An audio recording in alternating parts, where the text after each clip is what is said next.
আগামীকাল সোমবার শ্রীকৃষ্ণের দোলযাত্রা এবং নবদ্বীপবাসীর কাছে এই দিন গৌর পূর্ণিমা নামে উদযাপিত হয়, কারণ এই দিন পূর্ণিমার রাতে গৌরাঙ্গ মহাপ্রভু জন্মগ্রহণ করেছিলেন। তাই সারা বিশ্বের ভক্তরা দোলযাত্রার আগে ছুটে আসেন নবদ্বীপে। তারা বিভিন্ন মঠ মন্দিরের থেকে নবদ্বীপ মণ্ডল পরিক্রমাতে যোগদান করেন।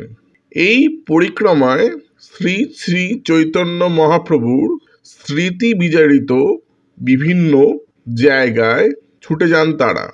আজ রোববার দিন ছিল নবদ্বীপ মণ্ডল পরিক্রমার শেষ দিন। এদিন দেখা গেল মণিপুর রাজবাড়ির পরিক্রমা,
Hare